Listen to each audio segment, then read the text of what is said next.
Welcome once again. This is Ravi on the screen. Before you, we are watching Unique New Bharati Publication YouTube channel. Let's have a focus on the very important and frequently asked question in any sets of interview.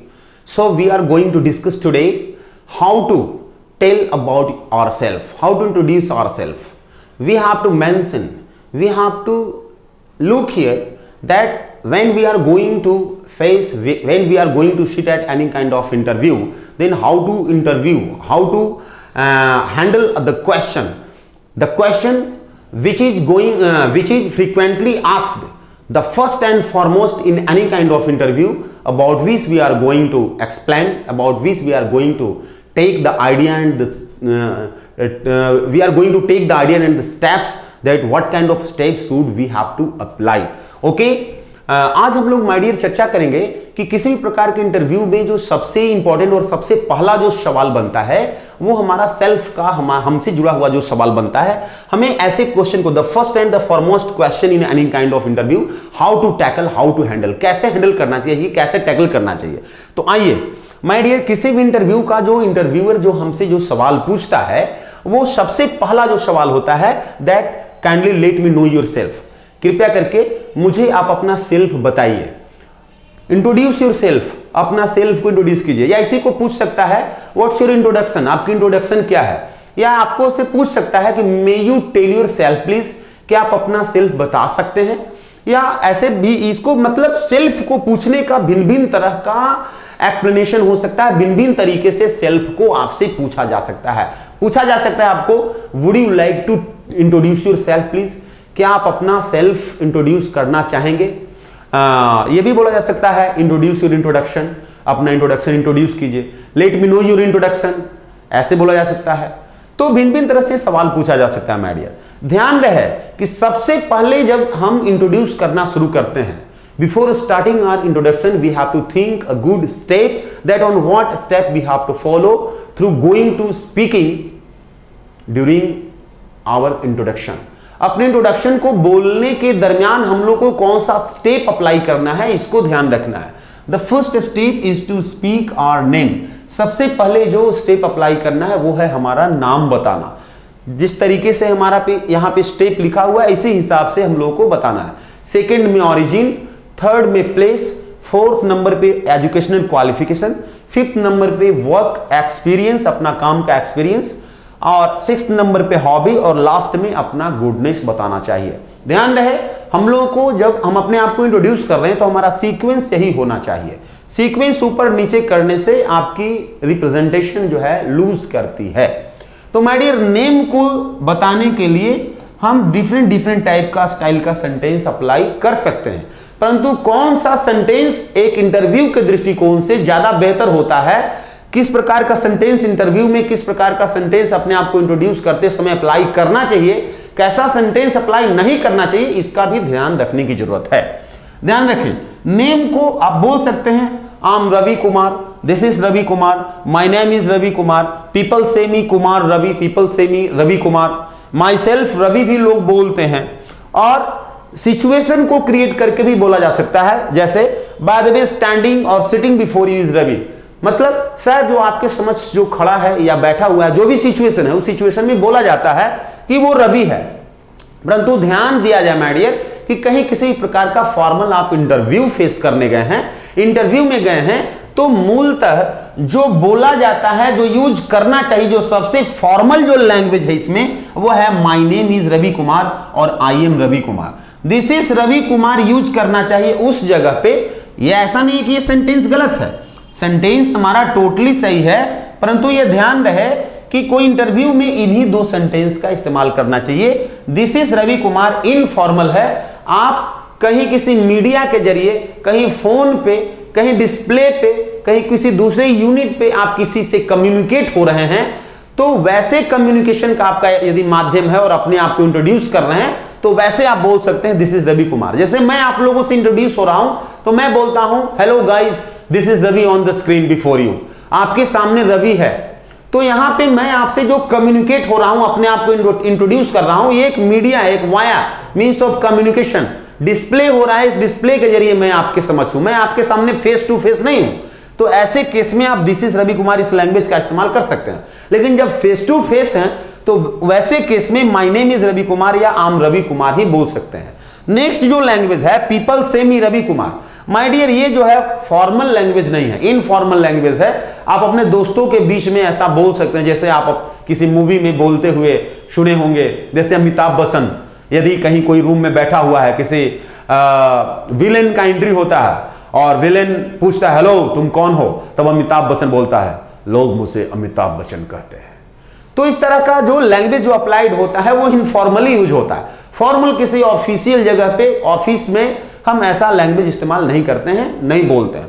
My self Ravi ये भी बिल्कुल totally informal है my dear, informally इसको इस्तेमाल कर सकते हैं, अपने दोस्तों के बीच में बोल लेते हैं, लेकिन फॉर्मल कहीं ऑफिशियल प्लेस पे या अपने से सीनियर्स के बीच में ऐसा लैंग्वेज इस्तेमाल नहीं करते हैं। लास्ट भी हमारा बाय द वे स्टैंडिंग और सिटिंग बिफोर ही, ये भी हमारा लिटरल लैंग्वेज है, लेकिन लैंग्वेज बिल्कुल 100% राइट है, परंतु इस प्रकार का लैंग्वेज जो है लिटरल है, ये थोड़ा सा इसकी भावनाएं इसकी फीलिंग जो है डिफरेंट आती है, इसलिए आमतौर पे इंटरव्यू में इस प्रकार का लैंग्वेज नहीं बोलना चाहिए। ये दो आप नाम के लिए अपने नेम को इंट्रोड्यूस करने के लिए बताने के लिए दो लैंग्वेज का इस्तेमाल कर सकते हैं। नेक्स्ट जो है हमारा ऑरिजिन, ऑरिजिन में हम लोग क्या इंट्रोड्यूस करते हैं, क्या बोलते हैं, तो ऑरिजिन में माय डियर हम लोग अपने माँ और पिताजी का नाम बताते हैं। तो हम लोग बोलते हैं as usually my father name is mister S Kumar, जो भी दिस दैट जो भी एबीसी नाम हो आप बोल सकते हैं my father name is mister S Kumar. इसी को अपोजिट डायरेक्शन में माय डियर बोला जा सकता है mister S Kumar is my father, ऐसे भी बोल सकते हैं। या एक और केस एक और लैंग्वेज बनता है, इस टाइप से भी बोल सकते हैं I am the only baby या चाइल्ड, कुछ भी I am the only baby या I am the only child to my parents. अब यहां पे पेरेंट्स का नाम क्लियर नहीं हुआ, ठीक है।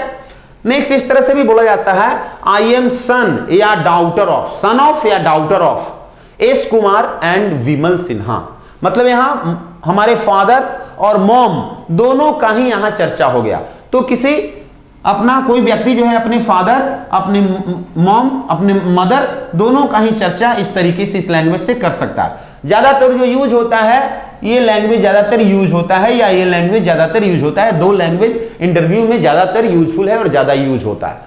थर्ड जो प्लेस है माय डियर, थर्ड पोजीशन पे थर्ड ऑर्डर पे जो हम लोग बोलते हैं वो है प्लेस, मतलब इनहैबिटेंट्स, रेसिडेंट, हम कहां से हैं, तो अपने रेसिडेंस को अपने अकोमोडेशन को अपने प्लेस को डिनोट करने के लिए विभिन्न प्रकार का लैंग्वेज इस्तेमाल होता है। आइए, आई लिव एट पटना बिहार, मैं बिहार में पटना में रहता हूं, या लोग बोलते हैं I am from Patna Bihar, मैं बिहार पटना से हूं। I belong to Patna Bihar, मतलब मैं बिहार के पटना से संबंध रखता हूं। I come from Patna Bihar, मैं बिहार पटना से हूं से आता हूं।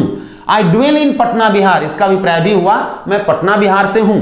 I reside at Hanuman Nagar Patna Bihar. अब देखिए रिसाइड के साथ एट लगा करके एक पर्टिकुलर प्लेस, कोई हम यहां क्या किया, हमारा जो एड्रेस था, अब यहां हम क्या कर रहे हैं अपने एड्रेस को बिल्कुल सर्टेन कर रहे हैं, एड्रेस को पॉइंट कर रहे हैं कि बिहार के पटना के कहां, तो हनुमान नगर में, तो एड्रेस को और क्लियर कर रहे हैं। तो ऐसे केस में आपको जो सबसे छोटा प्लेस होगा उसके पहले एट का प्रयोग कर देंगे।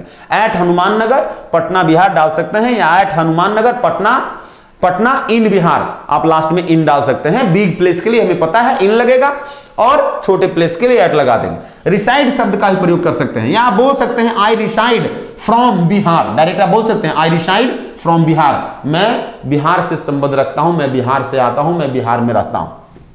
नेक्स्ट है आप इस तरह से बोल सकते हैं I M resident of Patna Bihar, मैं पटना बिहार का निवासी हूं, इस तरीके से आप बोल सकते हैं। तो ये प्लेस को डिफरेंट लैंग्वेज से डिनोट करते हैं, परंतु ज्यादातर जो लैंग्वेज अप्लाइड होता है इंटरव्यू में जो बोला जाता है वो है I live at Patna Bihar, I am from Patna Bihar, I belong to Patna Bihar, I come from Patna Bihar. ये चार जो ऊपर का जो हमारा प्लेस को डिनोट करने का लैंग्वेज है सबसे सुपर है माय डियर, सबसे यूनिक है, और mostly these four languages are frequently used in all sets of interviews. हर एक प्रकार के इंटरव्यूज में ये चार लैंग्वेज इस्तेमाल होते हैं। आम रेसिडेंट ऑफ पटना बिहार ये लैंग्वेज भी काफी यूज होते हैं, बीच वाले लैंग्वेज ज्यादातर यूज नहीं होते हैं। एज यूजुअली इसको लोग इनफॉर्मल वे में देखते हैं, इनफॉर्मल मानते हैं। आइए नेक्स्ट पोजीशन पे जो हम लोगों को इंट्रोड्यूस करना है, जो बोलना है, वो है हम लोगों का एजुकेशनल क्वालिफिकेशन, शैक्षणिक योग्यता। हम कहां तक शिक्षा प्राप्त किए हैं, कितना शिक्षित हैं, क्या पढ़े लिखे हुए, क्या हमारी योग्यता है, इस पे चर्चा करते हैं चौथे स्थान पे। ये नहीं कि हम अपने शिक्षा से ही शुरुआत कर देंगे अपने आप का, नहीं। तो चौथे स्थान पे एजुकेशनल क्वालिफिकेशन बोलते हैं। तो एज यूजुअली हम लोग बोल देते हैं, जैसे कोई जूनियर सेक्शन का विद्यार्थी तो वो बोल देता है I read in class 10th, सही है, या I M in standard 10th 8th 9th, जो कुछ भी हो बोल सकते हैं। यहां पे अपना एज को भी, कोई एज को भी इंक्लूड करके बहुत सारे विद्यार्थी जोड़ते हैं, बोलते हैं और बोला जाता है, अच्छा माना जाता है। I am 12 years old at standard 6th, मतलब मैं 12 साल के हूं और स्टैंडर्ड 6 में हूं, मतलब एजुकेशनल क्वालिफिकेशन और अपना एज। अब हमारा एज का कॉम्बिनेशन हमारे क्वालिफिकेशन के हिसाब से कितना सुटेबल है, कितना अच्छा है, इस चीज को भी यहां पे दोनों को एक बार ही दिखा दिया गया, तो ये भी हमारा सुपर माना जाता है। नेक्स्ट है, इस तरह से भी लोग बोलते हैं, I completed my post graduation in English, मैं अपना पोस्ट ग्रेजुएशन एमए अपना इंग्लिश में किया हूं विथ 69% के साथ, from Patna university, from BHU, from DU, जो भी यूनिवर्सिटी से है आप अपना रख सकते हैं। जो मार्किंग है, मार्क्स को आप बदल करके रख सकते हैं, जो आपका डिफरेंट फैकल्टी है, स्ट्रीम को बदल करके रख सकते हैं। तो यहां पे जब हम एजुकेशनल क्वालिफिकेशन को दिखा रहे हैं, तो यहां पे तीन चीज हमारा क्लियर हो जाता है, कहां तक हम पढ़े हुए हैं, क्या हमारा स्ट्रीम रहा है, कितना हमारा वो, यदि मैं कोई स्ट्रीम लिया हूं, कोई फैकल्टी, कोई पेपर लिया हूं, उसमें मेरा कितना एडेप्टनेस है, कितना स्किल है, कितना क्षमता है। मतलब मार्क्स इस चीज को दिखाता ही है कुल मिलाकर के कि बच्चा किस योग्य है, कितना इसके पास इफिशियंसी है और कहां से है। ये चार चीज एक ही जगह पे स्पष्ट हो जाता है। या इसी चीज को आप बोल सकते हैं, I did my post graduation and preparing for net JRF, मैं अपना पोस्ट ग्रेजुएशन किया हूं और नेट JRF का तैयारी कर रहा हूं। तो इस तरीके से भी बोला जाता है, अपना क्वालिफिकेशन को लोग डिनोट करते हैं, एक्सप्रेस करते हैं, बताते हैं। या एक और लिटरल लैंग्वेज जो साहित्य में जो यूज होता है, जैसे लोग बहुत सारे लोगों को बोलते हुए सुने होंगे, देखे होंगे, as far as my educational qualification is concerned, अभिप्राय यह हुआ कि जहां तक मेरी शैक्षणिक योग्यता की सवाल है, आम पोस्ट ग्रेजुएट, मैं पोस्ट ग्रेजुएट हूं। तो माय डियर, जितने भी लैंग्वेज हैं, लैंग्वेज कोई गलत नहीं है, पूरा का पूरा लैंग्वेज हमारा सही है, परंतु ध्यान रहे ज्यादातर जो हम लोगों को इंटरव्यू के दरमियान जो लैंग्वेज यूज करना चाहिए, या ज्यादातर जो कहीं इंटरव्यू में जो लैंग्वेज यूज होता है, वो सबसे ज्यादा ये लैंग्वेज यूज होता है। क्योंकि यहां से हमारा अपने रिज्यूमे का, जो रिज्यूमे हमारा सबमिट है ऑर्गेनाइजेशन में, ऑफिस में, वो तमाम चीजों को वहां से क्लैरिफाई कराता है कि मैं सही हूं या नहीं, और उससे क्या मिलता है, सेटिस्फैक्शन मिलता है इंटरव्यूअर को। नेक्स्ट जो हमारा 5वें नंबर पे जो हम लोगों को इंट्रोड्यूस करना चाहिए, वो है वर्क एक्सपीरियंस, अपना काम की एक्सपीरियंस, कितने दिनों का कोई क्षेत्र में। तो मान लिए कोई व्यक्ति इंग्लिश से है या किसी भी क्षेत्र से है, तो उस क्षेत्र का अपना एक्सपीरियंस दिखाता है, तो लोग बोल सकता है I have been in the same course since 2010, मतलब जिस क्षेत्र के लिए, जिस चीज के लिए वो इंटरव्यू देने गया है, तो वो बोलेगा कि मैं 2010 से इस क्षेत्र में हूं, इस क्षेत्र में काम कर रहा हूं, in the different areas and aspects of Bihar, मतलब मैं काम किया हूं बिहार के बाहर नहीं, बिहार में ही हूं, बिहार के भिन्न भिन्न क्षेत्रों में और भिन्न भिन्न एस्पेक्ट्स में, भिन्न भिन्न कम्युनिटीज में, भिन्न भिन्न कल्चर वाले लोगों के साथ, भिन्न भिन्न धर्म व्यवस्था वाले लोगों के साथ, एस्पेक्ट्स एंड एरियाज का अभिप्राय बहुत व्यापक है, बहुत वास्ट है, मैं 2010 से इस क्षेत्र में हूं। तो ये आपकी एक्सपीरियंस को दिखाया, आपके डेप्थनेस को दिखाया, आपके स्किल को दिखाया कि हर एक प्रकार के लोगों के साथ बिहार के अलग अलग जिलों में, अलग अलग क्षेत्रों में, पिछले, आज यदि 2020 है तो पिछले 10 साल से इस व्यक्ति के पास, इस बंदा के पास काम करने की क्षमता है, स्किल है, मतलब इसके पास हर एक क्षेत्र, हर एक जाति, संप्रदाय, धर्म के लोगों के साथ बैठने, बोलने, तमाम चीजों का इसके पास जानकारी है। लोग ऐसे भी बोलते हैं दूसरे तरीके से, I have head master course in music, मतलब जब अपना वर्क एक्सपीरियंस बोल रहे हैं तो इसी में यदि कुछ और एक्स्ट्रा करिकुलर एक्टिविटीज है तो उसको भी लोग इंक्लूड कर देते हैं और इंक्लूड करके बोलते हैं। जैसे I have head master course in my music, कह रहा है कि म्यूजिक में मैंने मास्टर कोर्स किया है, एंड एक्सेलिंग माय स्किल्स, और मैं अपना स्किल्स को एक्सेल कर रहा हूं, एक और निपुण बना रहा हूं और दक्ष बना रहा हूं और अच्छा कर रहा हूं in both sets of education, शिक्षा के दोनों ही क्षेत्रों में। मतलब वो क्या दिखाना चाहा, इंग्लिश से वो मास्टर है तो इंग्लिश के क्षेत्र में भी और म्यूजिक के क्षेत्र में ही, दोनों क्षेत्र में अपने स्किल्स को होन कर रहा है, स्किल को धार दे रहा है। तो मतलब वो इसमें काफी इंटरेस्टेड है और इतने दिनों से वो काम कर रहा है, वो दिखाने का इसका हुआ कि मैं इसमें पहले से तो लगा हुआ ही, इतना दिन से मैं पढ़ाई लिखाई कर रहा हूं और इधर उधर अपना काम कर रहा हूं भिन्न भिन्न क्षेत्रों में, और आगे भी मैं इसको और चमकाने में लगा हुआ हूं और इसको ब्रशअप कर रहे हैं, साइन अप ला रहे हैं। तो इस तरह से आप अपना वर्क एक्सपीरियंस को रेगुलेट कर सकते हैं, वर्क एक्सपीरियंस को एक्सप्रेस कर सकते हैं। नेक्स्ट जो है, नेक्स्ट नंबर पे जो नेक्स्ट पोजीशन पे जो बोलते हैं वो है हॉबी।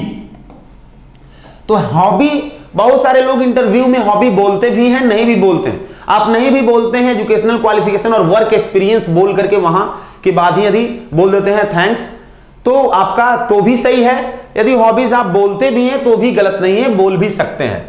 या कभी कभी ऐसा होता है कि सेकंड क्वेश्चन यही आ जाता है, इंटरव्यूअर का सेकंड क्वेश्चन, फर्स्ट क्वेश्चन जो आपका सेल्फ बोला, सेकंड क्वेश्चन पूछ देता है what's your hobby, may I know your hobby, क्या मैं आपका हॉबी जान सकता हूं, या would you like to express your hobby, क्या आप अपना हॉबी को एक्सप्रेस करना चाहेंगे। ये सेकंड क्वेश्चन बनता है ज्यादातर इंटरव्यू में। तो ध्यान दीजिए, हॉबी को हम लोग एज यूजुअली बोल सकते हैं I am fond of listening to music, मैं संगीत सुनने का शौकीन हूं, एज यूजुअली बोल सकते हैं। या my hobby is to listen to music, या संगीत, मेरा हॉबी संगीत सुनना है। या इसी कुछ ठीक उल्टा करके बोल सकते हैं to listen to music is my hobby, संगीत सुनना मेरा शौक है। अब कोई जरूरी नहीं है, इसमें डिफरेंट डिफरेंट टाइप का हॉबी होगा तो अपना डिफरेंट डिफरेंट टाइप से आप बोल सकते हैं। या मान लीजिए किसी को संगीत से इंटरेस्ट नहीं है, पेट्स पालना उसका हॉबी है, तो rearing pets and doing crafts, art and crafts में इंटरेस्ट है, तो बोल सकता है कि rearing pets and doing crafts are my hobbies. ध्यान रहे माय डियर, यहां पे हॉबी और यहां पे हॉबीज, चूंकि यहां आपका दो दो एक्टिविटी है, दो दो एक्शन है जिसके प्रति आपका हॉबी है, तो यहां पे हॉबीज बोलना होगा। और यहां पे आप एक ही एक्टिविटी, एक ही काम की है हॉबी है, तो इसलिए यहां पे हॉबी बोला जा रहा है। My hobby is to listen to music, एक ही एक्टिविटी एक ही एक्शन है, तो हॉबी। तो इस बात का ध्यान रखना है हॉबी और हॉबीज को, कि आप हॉबी जब अपना हॉबी को इंट्रोड्यूस कर रहे हैं, एक्सप्रेस कर रहे हैं, तो उसमें कितना मटेरियल्स, कितना एक्टिविटी और एक्शन डाल रहे हैं। तो जितना एक्टिविटी एक्शन को आप इंक्लूड करेंगे, एक से ज्यादा हो जाएगा तो हॉबीज आप लिखेंगे, हॉबीज बोलेंगे। नेक्स्ट जो है माय डियर, और तो कुल मिलाकर के ब्रीफ में सबसे लास्ट में ये इतना चीज बोलना चाहिए। सबसे लास्ट में मैं आपको बताना चाह रहा हूं कि जब कहीं, ये तो है कि एज यूजुअली कहीं है तो कहीं किसी को इंट्रोड्यूस करना है तो अपना सेल्फ आप इंट्रोड्यूस कर सकते हैं, परंतु कहीं आप इंटरव्यू के लिए गए हैं तो क्या अलग अलग लाइन में, अलग अलग सेंटेंस में सबको बोलेंगे? नहीं, उतना टाइम इंटरव्यूअर के पास नहीं होता है। First impression is the last impression. आपका सबसे पहला किसी भी इंटरव्यू का यही क्वेश्चन होता है, और फर्स्ट में आप बिल्कुल ब्रीफ वे में अपने आप को इंट्रोड्यूस करते हैं तो वो सबसे अच्छा इंप्रेशन इंटरव्यूअर पे डालता है। तो आइए, किसी भी प्रकार का इंटरव्यू के लिए, किसी भी क्षेत्र का इंटरव्यू, चाहे कॉर्पोरेट सेक्टर का हो, कोई पब्लिक सेक्टर का हो, प्राइवेट सेक्टर का किसी भी तरह का इंटरव्यू हो, शैक्षणिक हो, एजुकेशनल ग्राउंड हो, अनएजुकेशनल ग्राउंड हो, किसी भी सेक्टर का हो, वहां यदि आप इंटरव्यू में गए हैं तो बिल्कुल ब्रीफ वे में अपने तमाम चीजों को कम से कम समय में, मतलब इंटरव्यू का यदि कहा जाए कि इंट्रोडक्शन को यदि इंट्रोड्यूस करने का समय की बात करेंगे तो आपका जो IIM है, इंडियन इंस्टीट्यूट ऑफ जो मैनेजमेंट है, साइंसेस है, वैसे जो बड़े बड़े जो इंस्टीट्यूशन और ऑर्गेनाइजेशन है, उसमें मुश्किल से 1 मिनट का टाइम होता है, 50 से 60 सेकेंड का, 50 से 60, 65, 70 सेकेंड का टाइम एक बंदा को, एक इंटरव्यूई को अपना सेल्फ को इंट्रोड्यूस करने के लिए टाइम दिया जाता है।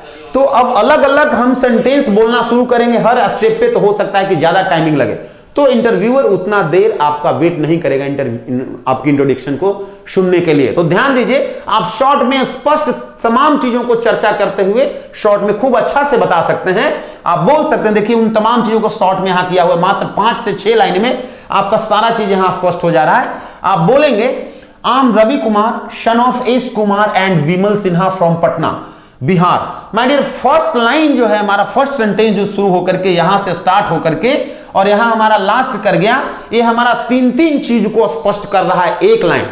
मैं रवि कुमार हूं, नाम स्पष्ट हो गया, आपका ओरिजिन स्पष्ट हो गया, आपकी मॉम और फादर दोनों का आपका और जो ओरिजिन है, मां पिताजी का नाम दोनों स्पष्ट हो गया, और आप कहां से हैं, प्लेस, आपका रेसिडेंस, दोनों ये स्पष्ट हो गया। तो एक सेंटेंस 3 चीज को स्पष्ट कर दिया। तो ऐसे इस प्रकार का लैंग्वेज जो है इंटरव्यूअर को बहुत पसंद आता है, बहुत भाता है। तो फर्स्ट सेंटेंस जो होगा माय डियर बिल्कुल फ्रीक्वेंट और कट वे में होगा, सीधा बोलेंगे दिस इज रवि कुमार, लेकिन दिस इज रवि कुमार आप इंटरव्यूअर के समक्ष नहीं बोल करके आप बोलेंगे क्या, I am Ravi Kumar son of S Kumar and Vimal Sinha from Patna Bihar. सबसे फर्स्ट सेंटेंस होगा। नेक्स्ट आप जो बताएंगे I am post graduate in English language and literature with 69% from Patna university and preparing for NET JRF. Second sentence जो है माय डियर यहां से शुरू होकर के और यहां तक हमारा क्या हो रहा है, लास्ट हो रहा है। सेकेंड सेंटेंस में देखिए आप क्या किए हैं, कहां तक आपका डिग्री है वो दिखा दिया, कौन सा स्ट्रीम में डिग्री है वो दिखा दिया, कितना मार्क्स है मतलब उस स्ट्रीम में आपके पास कितना कैपेबिलिटीज है, कितना एफिशिएंसी है, कितना एनर्जी है वो दिखा दिया, कौन से जगह से हैं, कौन से ऑर्गेनाइजेशन से वो दिखा दिया, और आगे आप क्या कर रहे हैं उस क्षेत्र में। तो एक सेंटेंस ही चार चार चीजों को स्पष्ट करा रहा है। यहां आई एम पोस्ट ग्रेजुएट, मैं पोस्ट ग्रेजुएट हूं इन इंग्लिश लैंग्वेज एंड लिटरेचर, अंग्रेजी भाषा साहित्य में, विथ 69% 59% के साथ, कहां से, फ्रॉम पटना यूनिवर्सिटी से, मतलब पटना यूनिवर्सिटी से किए हैं, and preparing for net and JRF, और नेट जेआरएफ की तैयारी कर रहा हूं, आगे का भी प्लानिंग, योजना, इंटेंशन, आपको ये चार चीज एक ही सेंटेंस में क्लियर हो गया। नेक्स्ट जो सेंटेंस होगा माय डियर वो आपका हॉबी का होगा।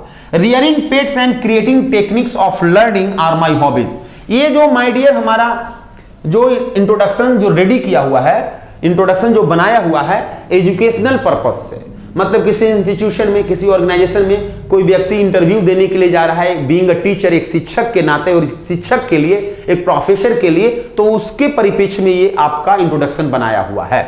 तो देखिए यहां पे जो है हमारा हॉबी जो लिया गया हुआ है ठीक उसी से जोड़ करके लिया गया हुआ है। ध्यान देना चाहिए कि जिस प्रकार के इंटरव्यू के लिए आप गए हैं तो आपका हॉबी, आपका गुडनेस उसी परिप्रेक्ष्य में रोल करके डाला जाना चाहिए। देखिए यहां क्या है, रियरिंग पेट्स, पेट्स को पालना, ये थोड़ा सा अलग हो गया। उसके बाद यहां से स्टार्टिंग किया गया लेकिन उसको मोल्ड कर दिया गया, घुमा दिया गया, उसको रोल करके रखा जा रहा है। हमें माने वक्ता जो है, जो अगला जो हमारा जो इंटरव्यूई है जो बोल रहा है, वो उसको दिखाने का मेन जो दिखाने का उसका जो लक्ष्य है ये है, बताने का लक्ष्य ये है, लेकिन शुरुआत कर रहा है अलग जगह से। देखिए इसको बोलते हैं रोल अप करके बताना, स्टेटमेंट को रोल अप करके रखना। तो ऐसा स्टेटमेंट भी इंटरव्यूअर को काफी भाता है, काफी पसंद पड़ता है। तो rearing pets and creating techniques of learning, pets को पालना और लर्निंग का डिफरेंट अधिगम का, सीखने और सिखाने का डिफरेंट टेक्निक्स को क्या करना, क्रिएट करना, बनाना, आर माई हॉबीज, मेरा हॉबीज है, मेरा शौक है। अब देखिए शिक्षक के लिए, प्रोफेसर के लिए इंटरव्यू में गया है, वक्ता उसी क्षेत्र से जुड़ा हुआ हॉबी को क्या कर रहा है, यहां एक्सप्रेस कर रहा है जो इंटरव्यू भी है। नेक्स्ट है जो लास्ट में गुडनेस है माय डियर, वो कह रहा है कि डिस्कसिंग द फैक्ट्स क्लियरली, किसी भी फैक्ट्स को, किसी भी तथ्य को, किसी भी रूल्स को, रेगुलेशंस को स्पष्ट तौर पे डिस्कस करना विथ डिफरेंट स्टाइल, अलग अलग स्टाइल में, एंड लीडिंग द टीम, और टीम को लीड करना, आर माई गुडनेस, मेरी अच्छाई है। अब देखिए जो अच्छाई बताया है, जो इंटरव्यूई है, जो अपना गुडनेस जो दिखा रहा है, ऐसे नहीं बोल दिया है कि बड़ों को आदर करना मेरा गुडनेस है, बच्चों को स्नेह करना मेरा गुडनेस है। यहां गुडनेस जो है किस चीज के परिप्रेक्ष्य में, एक टीचर होने के परिप्रेक्ष्य में कि हम टीचर के योग्य हैं, टीचर के लायक हैं, एक प्रोफेसर के योग्य हैं, आपके ऑर्गेनाइजेशन में हम सुटेबल हैं, क्योंकि हमारे पास अपना क्या है, हॉबी में दिखा दिया है कि इस प्रकार का टेक्निक है, और यहां पे दिखा रहा है किसी भी फैक्ट को हम क्लियरली डिस्कस कर सकते हैं, डिफरेंट स्टाइल में, डिफरेंट टेक्निक में बता सकते हैं, और टीम लीडर की बात कर रहा है कि टीम को लीड करने का भी हम में कैपेसिटी है, कैपेबिलिटीज है। तो बीइंग अ टीचर ये सब तो होना ही चाहिए। तो टीचर की जो एक क्वालिटीज है, टीचर की जो एक मेरिट्स है, उस पे कहीं ना कहीं जो हमारा इंटरव्यू है वो क्या कर रहा है, हाईलाइट कर रहा है, फोकस कर रहा है। तो ऐसे चीज जो है इंक्लूड करने से आपका इंटरव्यू जो है आप पे बहुत ज्यादा इंप्रेस होता है, और इस तरीके से अपना इंटरव्यू में जो क्वेश्चन, सबसे पहला किसी भी प्रकार का इंटरव्यू में जाते हैं तो एक क्वेश्चन बनता है, इस तरीके से आप अपने इंटरव्यू में यदि आप अपने आप को इंट्रोड्यूस करते हैं तो वहां आप 10 आउट ऑफ 10 जो है मार्क्स हासिल करेंगे। तो बहुत बहुत धन्यवाद। मैं समझता हूं कि ये इंट्रोडक्शन का जो ये जो क्लिप है ये आप लोगों के लिए बहुत ही हर एक प्रकार के सेट्स में, हर एक प्रकार के एग्जामिनेशन का सेट्स में आपके लिए बहुत ही फायदेमंद होगा। यदि आप मेरे चैनल को अभी तक सब्सक्राइब नहीं किए हैं तो आप चैनल को सब्सक्राइब कीजिए, ज्यादा से ज्यादा लाइक कीजिए, हाँ, यदि किसी भी प्रकार का समस्या या किसी भी प्रकार का क्यूरी हो तो आप कमेंट बॉक्स में लिखना ना भूलिए।